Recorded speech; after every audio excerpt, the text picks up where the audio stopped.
দুনিয়াতে কেউ কারো নয়, বাপ আপনার দুনিয়াতে রয়েছে, কিন্তু কিয়ামতের ময়দানে একটা নেকি আপনাকে দেবে না। আপনার মা দুনিয়াতে রয়েছে, মা বাবার সেবা করলে বান্দাটা জান্নাতের মেহমান বনে যায়। এই কথা নবী বলেছেন, মা বাবার সেবা করো, যত্ন করো, মা বাবাকে আদর করো। ওই মা বাবার খিদমত করলে তুমি জান্নাতের ভিতরে চলে যাবে, কবরে পাশ হয়ে যাবে। বন্ধুগণ, আর তুমি বন্ধুগণ সালে আমল করো, ভালো আমল করো। এই আমলগুলি করলে কবরে নাজাতের জরিয়া বনে যাবে এবং তুমি কবরে ফাঁসবে না, নিশ্চয় তুমি জান্নাতের মেহমান বনে যাবে। ভাই বন্ধুগণ আমার, কবর এত কঠিন জায়গা, প্রসেস নাই, সীমা নাই। মানুষ মরলে মানুষকে আতর সেদুর গোলাপ দিয়ে জল ছিটিয়ে সুন্দর করে বাক্সের ভিতরে তার গ্রামের লোকেরা থুয়ে দেবে না, তার বেটাগুলো থুয়ে দেবে না, বেটিগুলো থুয়ে দেবে না। গ্রামের মানুষ তোলার মানুষ, ডিস্ট্রিক্টের মানুষ থুয়ে দেবে না। বড় মানুষটা মরলে ওই মানুষটাকে কবরস্থানে নিয়ে যাওয়া হবে, কবর খোলানো হবে। বন্ধুগণ, আল্লাহর নবী, বিশ্ব নবী জনাবে মুহাম্মদ রাসূলুল্লাহ সাল্লাল্লাহু আলাইহি ওয়াসাল্লাম তিনি হাদিসের ভিতরে বলেছেন, নবী আমার বলতেছিলেন, ইদা ওয়াল মাইয়াতু ফিল কবরি আতাহু মালাকানে ফায়াকুলানে মান রাব্বুকা মা দিনুকা ওয়া মান নাবিয়ুকা। ও কিশোর লোহার মুসলমানেরা, সাফওয়ার মুসলমানেরা, নিখাল ব্যাংকের মুসলমানেরা, কান করে শোনো, ধ্যান দিয়ে শোনো, মন দিয়ে শোনো, জীবনের বুকে কাজ দেবে আমার নবী, আপনার নবী, বিশ্বের নেতা জনাবে মুহাম্মদ রাসূলুল্লাহ সাল্লাল্লাহু আলাইহি ওয়াসাল্লামের হাদিস খানা হাদিসের ভিতরে চলে এলো, সামনে চলে এলো। নবী আমার বলছেন, ইদা ওয়াল মাইয়াতু ফিল কবর, যখন কোন বান্দার যখন মওত হয়ে যায়, সবাই মিলে তখন তাকে কবরের দিকে নিয়ে যাওয়া হয়।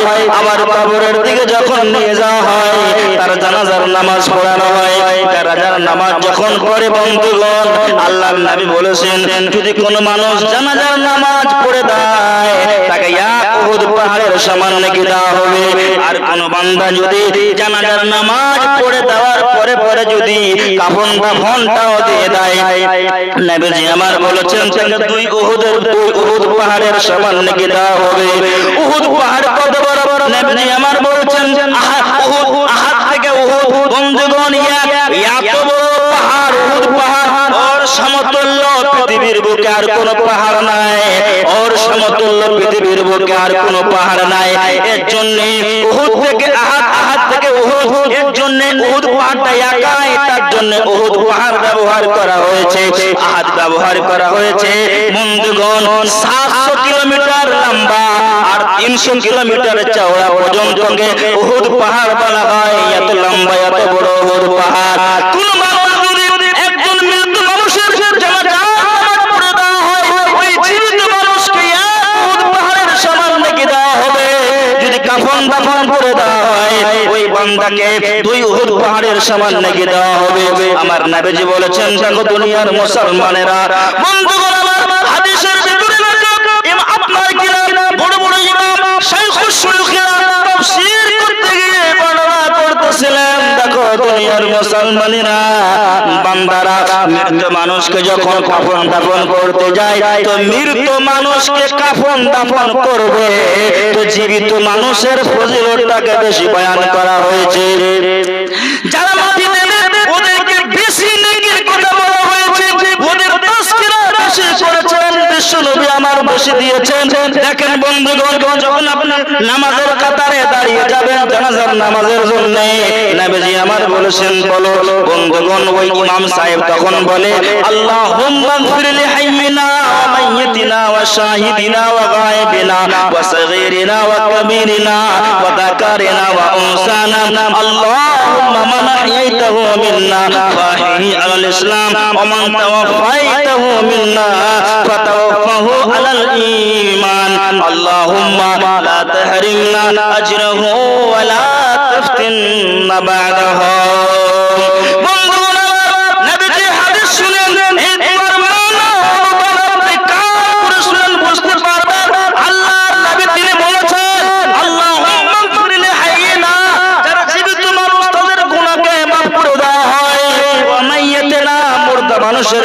করে দেওয়া হয়।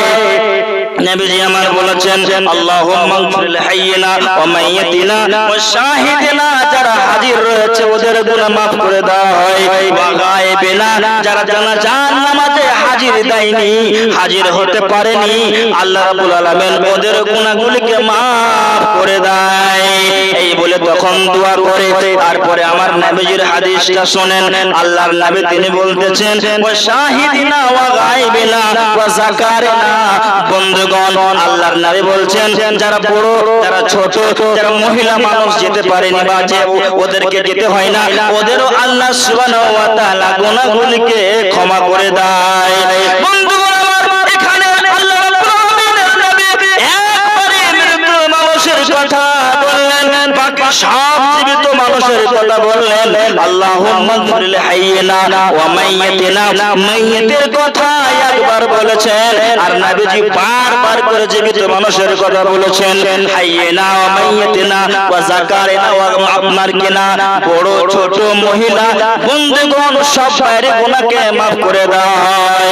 নবীজি আমার বলেছেন কাউরি জানাজায় যদি 500 জন মানুষ হয়, 500 জন মানুষের ভিতরে 40 জন মানুষ, 40 জন মানুষ যদি আপনার কিনা বিনা শিরক মুক্ত মানুষ হাজির হয়ে যায়, ওই 40 জন মানুষের বিনিময়ে আল্লাহ রাব্বুল আলামিন ওই মৃত্যু মানুষকে জান্নাতের ভিতরে দাখিল করে দেয়। আল্লাহ পাক সুবহানাহু ওয়া তাআলা সেই মুর্দা মানুষের জান্নাতি তাকে বানিয়ে দেয়, সেই মুর্দা মানুষটাকে আল্লাহ পাক জান্নাতের ভিতরে দাখিল করে দেয়। কেন?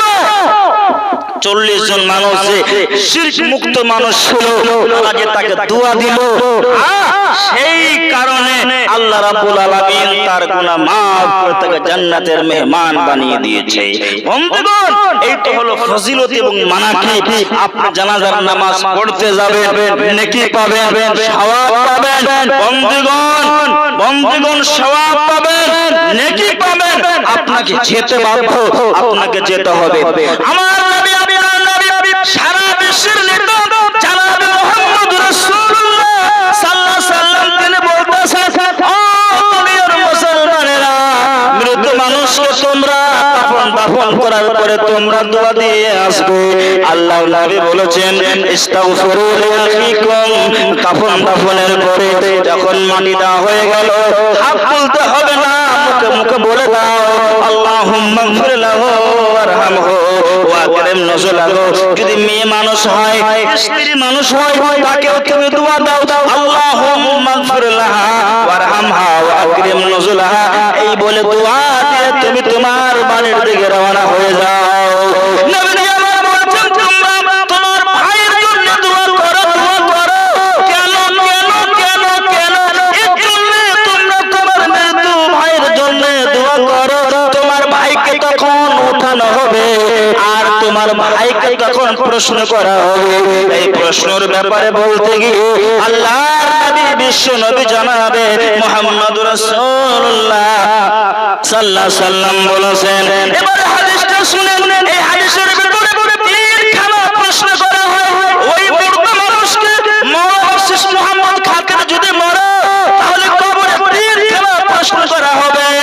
আপনাদের মতো বাপজান যদি মরে, বন্ধুগণ, রাতে মাটি হোক কিংবা দিনে মাটি হোক, দুপুর বেলায় মাটি হোক কিংবা সকাল বেলায় মাটি হোক কিংবা বৈকালে হোক, আল্লাহর নবীর হাদিস রয়েছে ওই সমস্ত বান্দা মৃত মানুষকে কবরের ময়দানে তিনখানা প্রশ্ন করা হবে। নবী আমার বলেন, যখন কবরের ময়দানে দুইজন মানুষ নেমে ওই মৃত মানুষটাকে রেখে দেওয়া হবে, বিসমিল্লাহি ওয়া আলা মিল্লাতি রাসূলিল্লাহ, এই বলে যখন ওই বান্দাকে রেখে দেওয়া হবে, রেখে দেওয়ার পরে বাঁশ দিয়ে পাটাতন দিয়ে দিল, সব দিয়ে দিল, প্লাস্টিক দিয়ে দিল, বন্ধুগণ মাটি চাপিয়ে দিল। আবার যখন দোয়া করে সবাই বাড়ির দিকে রওনা দিয়ে দিল, একটা মানুষ কবরের পাশে দাঁড়িয়ে নাই। নবীজির হাদিস রয়েছে সবাই যখন দাফন করার পরে 40 কদম বাড়ির দিকে রওনা হয়ে যায়, ওই সময় আতাহু মালাকান, ওই সময় দুইখানা ফেরেশতা রয়েছে। ওই দুইখানা ফেরেশতা কবরের ভিতরে আসে, আর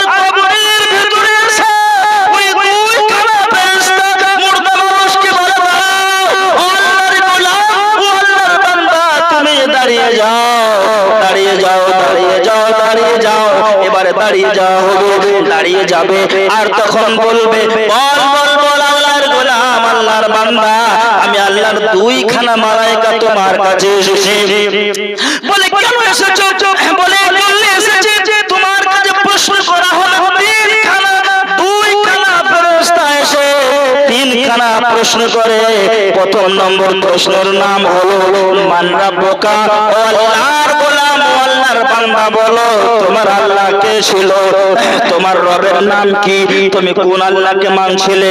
তুমি ভগবতীকে মানছিলে, রাম রামায়ণকে মানছিলে, না হিন্দুদের মতো করে মানছিলে, না কাদের মতো করে তুমি মানছিলে? বলো ইহুদি ছিলে, খাসারা ছিলে, কোন আল্লাহকে তুমি মানছিলে? বলো যদি মুত্তাকি বান্দা হয়, যদি আল্লাহ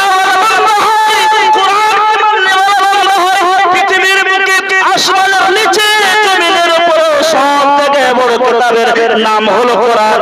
কোরআনের চাইতে বড় কিতাব নাই, কোরআনের চাইতে সম্মানী কিতাব নাই, কোরআনের চাইতে আযীম কিতাব নাই, কোরআনের চাইতে বিশাল বড় দামি কিতাব নাই। এই কোরআনের মতো আর কোন কিতাব নাই। তখন বান্দাকে বলে বল বল বান্দা বল বল বান্দা বল মান রাব্বুকা, তোর আল্লাহ কে ছিল? তোর রব কে ছিল? বল। ওই বান্দা যদি হয় মুমিন, মুমিনা যদি মা হয় বোন হয় খালা হয় তখন বলবো রব্বি আল্লাহ, আমার রব ছিল আল্লাহ, আমার মালিক ছিল আল্লাহ, আমি আল্লাহর পুজো পাঠ করেছিলাম, আল্লাহকে এক বলে মেনেছিলাম, আল্লাহকে ওয়াহদাহু লা শারীক বলে মেনেছিলাম, আমার রব হচ্ছেন আল্লাহ। আমার ফেরেশতা বলবে দুই নম্বর প্রশ্ন তুই বল মা দীনুকা, তোর দিন কি ছিল? তোর ধর্ম কি ছিল? তুই একবার বল।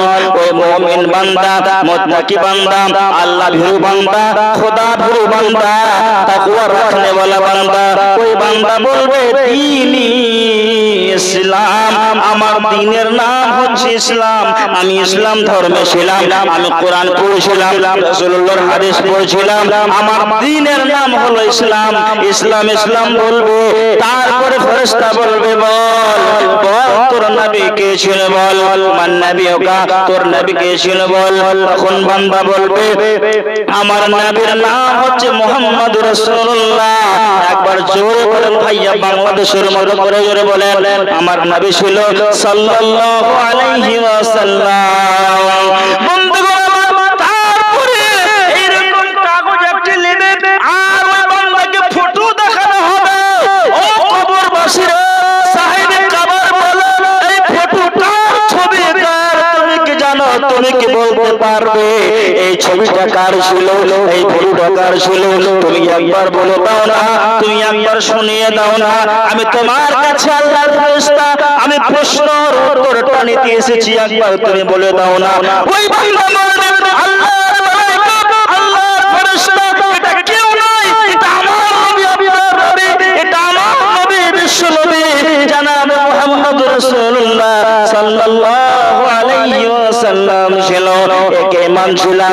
তখন আল্লাহ রাব্বুল আলামিন অপর থেকে আওয়াজ দিয়ে বলবে ওরে আমার ফেরেশতা, ওরে আমার মালায়েকা, একে বলে দাও নামকা নাওমাতুল উরুস। সঙ্গে সঙ্গে ফেরেশতা বলে দেবে নামকা নাওমাতুল উরুস, তুমি নতুন জামাই এবং নতুন দুলহার মতো করে কবরের ময়দানে ঘুমিয়ে যাও। যেমন নতুন জামাই একটা যুবকের এবং যুবতীর যদি বিবাহ শাদী হয়, আর বিবাহ শাদী হওয়ার পর সবে জোফাব যখন হবে, অর্থাৎ যাকে মাতৃভাষা বাংলাতে বলে ফুল সজ্জার রাত, অর্থাৎ প্রথম রাত যেরকম হয় একটা নতুন বেটি ছেলে এবং নতুন বেটা ছেলের রাতটা যে মতো সুখে কাটে, তুমি তেমনি করে নামকা নাওমাতুল উরুস হিসাবে তুমি কবরে শুয়ে যাও। তোমাকে কেউ জাগাবে না, তোমাকে কেউ উঠাবে না, তোমাকে কেউ বিরক্ত করবে না, একেবারে তুমি ঘুমিয়ে যাও। সে বান্দা ঘুমিয়ে যাবে।